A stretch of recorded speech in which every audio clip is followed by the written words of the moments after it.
तुम्ही बघत आहात जनमत मराठी. उन्हाळा फार मोठ्या प्रमाणात आहे. उन्हामुळं पाण्याचं बाष्पीभवन होत आहे. पाण्याचे साठे मग धरणातले, तलावातले, विहिरीतले, केटीवेर मधले सगळे साठे कमी होत आहेत.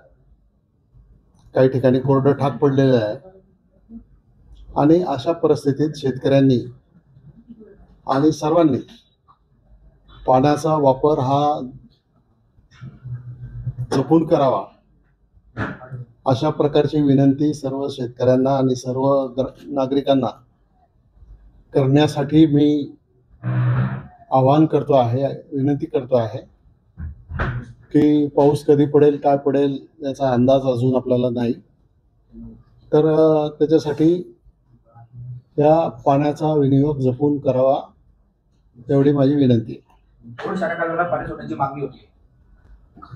असं आहे की ज्या ज्या वेळेला आवर्तन होतं, खरं तर कायद्याप्रमाणे महाराष्ट्रामध्ये 8 माही पीक पद्धत आहे. परंतु आपण म्हणजे फेब्रुवारी नंतर पाणी द्यायचं नाही हे धोरण आहे. परंतु आपण एप्रिल मे महिन्यापर्यंत पाणी असेल तर देतो. आणि त्याच्यामुळं वेगळी पिकं शेतकरी घेतात. आपण साधारणतः 4 आवर्तनं करतो. पहिलं आवर्तन, दुसरं आवर्तन, तिसरं आवर्तन आणि चौथं आवर्तन. तर या सगळ्या आवर्तनामध्ये डावा कालवा, उजवा कालवा, घोड शाखा, मीना ब्रांच या सगळ्याच कालव्यांना आपण पाणी देतो. आणि नदीमध्ये सुद्धा बंधारे भरून देण्यासाठी पाणी सोडतो आणि शेतकऱ्यांची पाण्याची गरज भागवतो. घोड शाखा कालव्याला पाण्याचा विषय झाला आहे. आपण यापूर्वी काही मागणी दिली होती का? 23/4 मी पत्र दिलं होतं. ते पत्र इथं आहे माननीय पाटबंधारे मंत्र्यांना. आणि पाटबंधारे मंत्र्यांनी त्याच्या संदर्भात आज उद्या मीटिंग लावलेली आहे. तर त्याच्यामध्ये निर्णय होईल आणि बहुतेक उद्याच पाणी सुटेल. घोड शाखा कालव्याप्रमाणे आंबेगाव, जुन्नर, शिरूर तालुक्यातील 65 बंधाऱ्यांची परिस्थिती सध्या तुम्ही एक लक्षात घ्या की हा जो प्रकल्प आहे, हा प्रकल्प एका धरणाचा नाही. हा प्रकल्प कोकडीचा प्रकल्प, हा 5 धरणाचा प्रकल्प आहे. त्यामुळे पाणी सोडताना या 5ही धरणाचं कोऑर्डिनेशन करावं लागतं. त्यामुळे एकच शाखा किंवा एकच एरिया असा विषय नाही. आता जो तो माणूस आपापल्या भागात राहणाऱ्या लोकांसाठी पाणी मागणारच.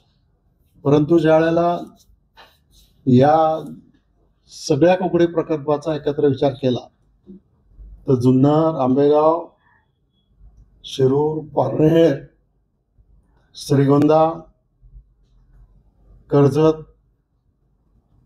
आणि सोलापूरचा एक तालुका आहे करमाळ, एवढ्या तालुक्यांमध्ये हे पाणी जात आहे. त्यामुळे पाणी सोडण्याचा विचार करताना या सगळ्या तालुक्यातल्या सगळ्या शेतकऱ्यांचा विचार करावा लागतो. साहेब, धरणासाठी ज्यांनी जमीन दिली त्या शेतकऱ्यांसाठी अशी राखीव तरतूद करणं शक्य नाही का? पाणी राखून ठेवणं म्हणजे लिंग धरण झालं, लिंग आपल्या शेतकऱ्यांच्या जमीन दिल्या तर त्यांचं पुनर्वसन आपल्याच भागात झालं, तर त्यांच्यासाठी काय असा कायदा करता किंवा काही नियम करता येईल का? असा काही कायदा नाहीये आणि असा कायदा करणं मला वाटतं थोडं शक्य पण होणार नाही. तर आता ज्यांनी जमिनी दिल्या, पण आदिवासी भागातली 17 गावं उठली, त्या 17 गावांचं काय? त्यांना जमिनी पण नाही आहेत, त्यांना घर पण नाही, त्यांना प्यायला पाणी नाही, शेतीला पाणी नाहीये. त्यांना आपल्याकडे पुनर्वसन झालं आपल्या तालुक्यात, त्याला पण पाणी अजूनही राहिलेत ना. बाकीचे उरलेले आहेत ना. त्या 17 गावांपुरतं तुम्ही बोलता ठीक आहे, त्यांना इकडे जमिनी दिल्या काही लोकांना.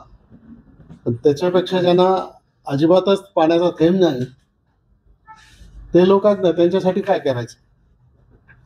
आपल्यासाठी दोनदा करायचं. आपण जमीन दिली म्हणून पाणी राखून ठेवलं, त्यांनी जमीन दिली त्यांच्यासाठी काय राखून ठेवलं? जबाबदारी, न्याय